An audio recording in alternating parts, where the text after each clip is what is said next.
Il n'y aura pas d'élection en 2026. C'est une parodie d'élection au Swaziland.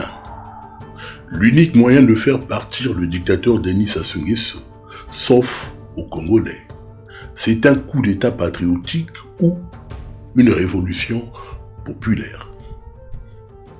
Nous avons suivi avec la plus grande attention, avec une attention religieuse, les déclarations de Clément Mirassa sur la parodie d'élection de 2026. Peut-on parler d'une élection crédible dans un pays où le dictateur Denis Sassou Nguesso est assis sur toutes les institutions et les voix divergentes sont interdites dans le pays? Il faut avoir le courage, mais aussi le devoir de vérité sur ce régime qui criminalise l'intelligence et honore la médiocrité. Parce que plusieurs analystes n'ont cessé de déclarer qu'aucune élection libre, démocratique, transparente, crédible et apaisée n'a été organisée au pays depuis pratiquement 2002. Et certains disent même que la seule élection crédible, transparente, équitable et haute qui a été organisée dans le pays, c'est celle de 1992 qui a abouti à l'élection du professeur Pascal Lissouba. C'est pour ça que nous tenons à aborder cette question au moment où nous nous apprêtons à suivre le message sur l'état de la nation qui aura lieu le 28 novembre, donc dans quelques jours. Et nous tenons à vous rappeler qu'au cours de la dernière édition, nous avons évoqué un certain nombre de problèmes justement par rapport à ce rendez-vous. Problèmes que nous tenons à rappeler aujourd'hui. Parmi ces problèmes, nous avons parlé, par exemple, du changement de dialogue, je viens d'en parler.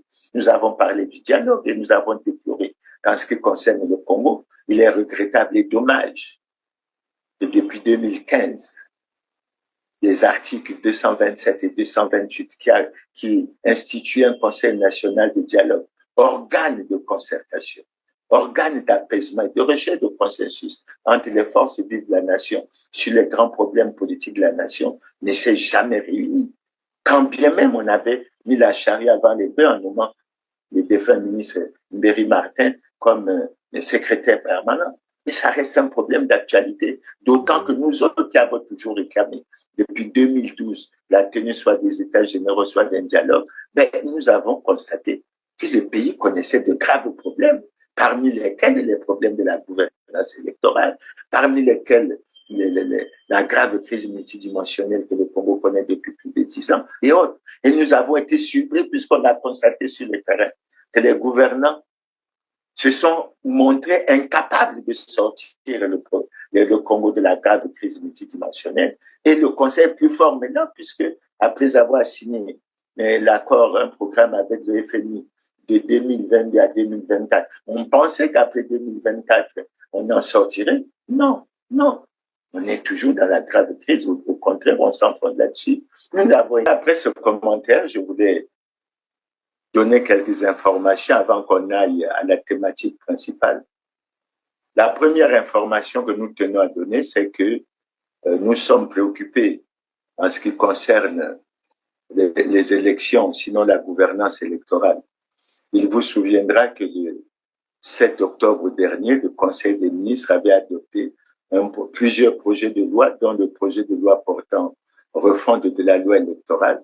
Et dans cette refonte de la loi électorale, il y a un volet extrêmement important. C'est celui du découpage administratif et électoral.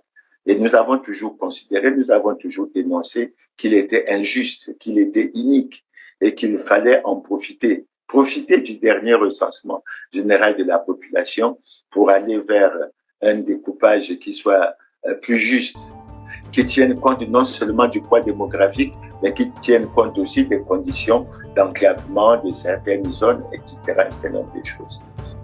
2026, il n'y aura pas d'élection, mais plutôt une parodie, une comédie politique. N'est-ce pas Pierre Ngolo qui avait déclaré que le PCT devrait tout mettre en œuvre pour conserver le pouvoir, même au prix du sang des innocents? La paix tant vantée par le dictateur Denis Sassou Nguesso n'est autre que l'absence d'alternance politique à la tête du pays. Moi ou le chaos.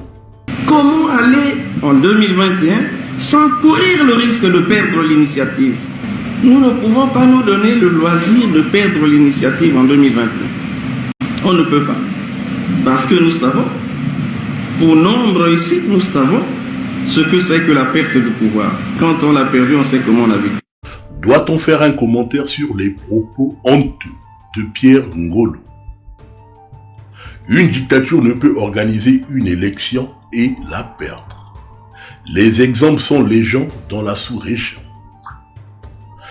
Le Cameroun en est un exemple récent avec Paul Biya, 91 ans, qui vient de frauder une élection dont il était annoncé vainqueur d'avance. Denis Sassou Nguesso est revenu au pouvoir par les armes, au prix du sang des citoyens congolais. Il considère ce pays comme un butin de guerre. Aucune initiative démocratique ne pourra le convaincre du contraire. Seul un coup d'État salutaire ou une révolution populaire pourra le contraindre à quitter le pouvoir. Penser le contraire est une utopie politique. Le président de la République doit partir parce qu'en ces temps de crise sévère, non seulement le laisser-faire ambiant dans la gestion des affaires publiques compromet toute espérance de performance, mais pire, il est un facteur aggravant de la crise et une source de la déliquescence de l'État.